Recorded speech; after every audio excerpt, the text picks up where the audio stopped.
Artigo: O que explica o Undéficit Andaprevi? Por Eric Gil Dantas e Rafael Prado *. Desde o final de 2024, a gestão da Previ, Fundo de Pensão dos Funcionários do Banco do Brasil, tem sido alvo de críticas devido ao déficit registrado em seu principal plano, o Plano 1. Em 2024, o Plano 1 apresentou um déficit de 17,6 bilhões de reais, principalmente devido ao desempenho negativo de 12,02% nos investimentos em renda variável. Essa situação levou o Tribunal de Contas da União, TCU, a iniciar, no mês passado, uma auditoria para apurar supostos prejuízos e avaliar a gestão do fundo. Nos últimos dias, importantes jornais intensificaram as críticas a João Fukunaga, incluindo um editorial do Estadão na quarta-feira, 19, denunciando o suposto aparelhamento da Previ pelo lulopetismo e pela companheirada.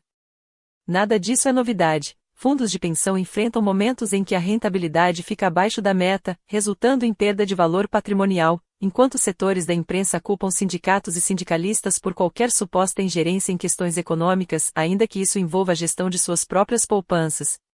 Esses momentos são oportunidades perfeitas para que os porta-vozes do mercado financeiro misturem e confundam diferentes fatores com o intuito de reafirmar o discurso de que o mercado é bom e os sindicatos são ruins. O resultado do Plano 1 da Previ em 2024. Assim como qualquer fundo de pensão, o Plano 1 da Previ possui a maior parte de seus investimentos em renda fixa, que representa 64% da carteira. Os principais fundos desse segmento são o BBRF Quarta Fundo de Investimento Renda Fixa a Longo Prazo, 46% dos recursos do plano, e o BBRF Liquidez Fundo de Investimento Renda Fixa, 10%. O primeiro teve um bom desempenho em 2024, com rentabilidade de 10,58%, enquanto o segundo apresentou resultado negativo, menos 4,70%, devido à desvalorização de títulos públicos marcados a mercado, impactados pelo aumento da taxa Selic ao longo do ano. Ainda assim, os juros elevados que beneficiaram a Petros também garantiram rentabilidade acima da inflação para a Previ. Embora abaixo do potencial, o retorno foi positivo. Por exemplo, no PPSP repactuados da Petros, a renda fixa rendeu 9,49%. Tabela. Fonte: Previ, Plano 1.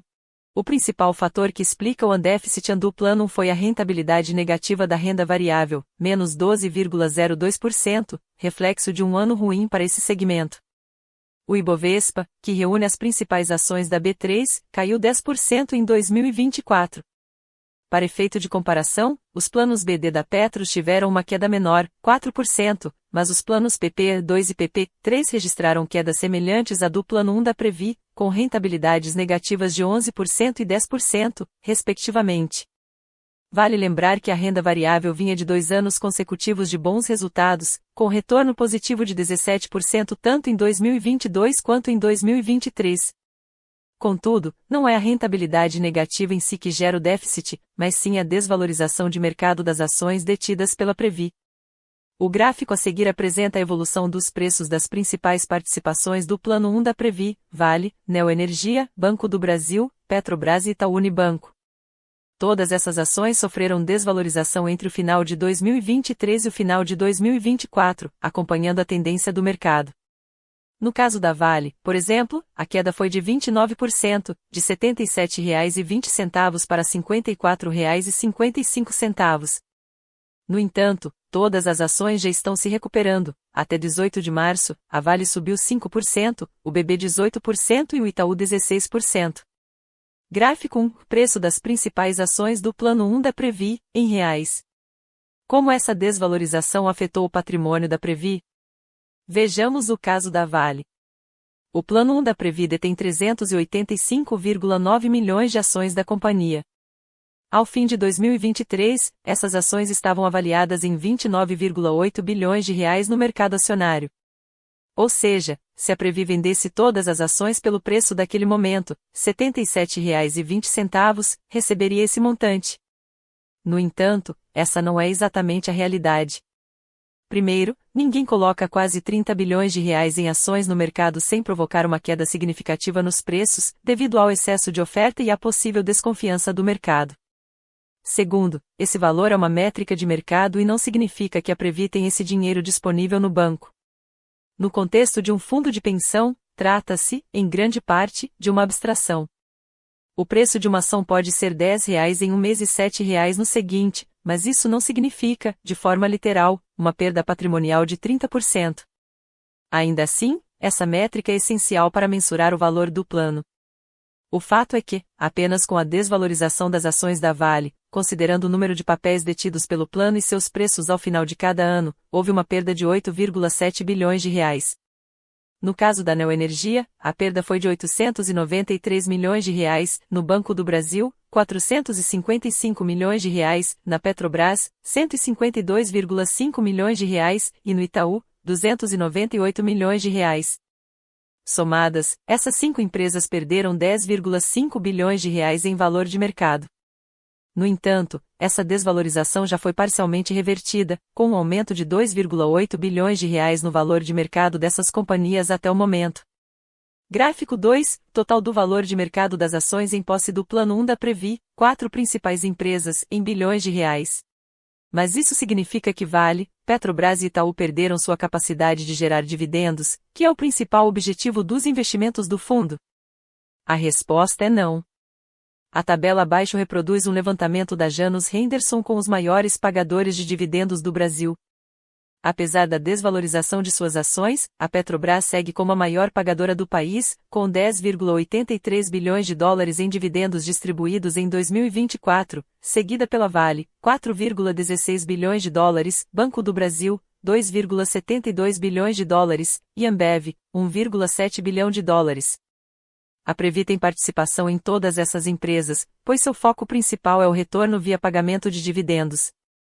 Tabela. Fonte: Janus Henderson. Claro que podemos questionar as proporções desses investimentos. Se há concentração demais em um ou outro investimento, se expondo demais a uma única empresa. No caso da Previ, por exemplo, ela é a maior acionista individual da Vale, com 8,76% das ações da companhia.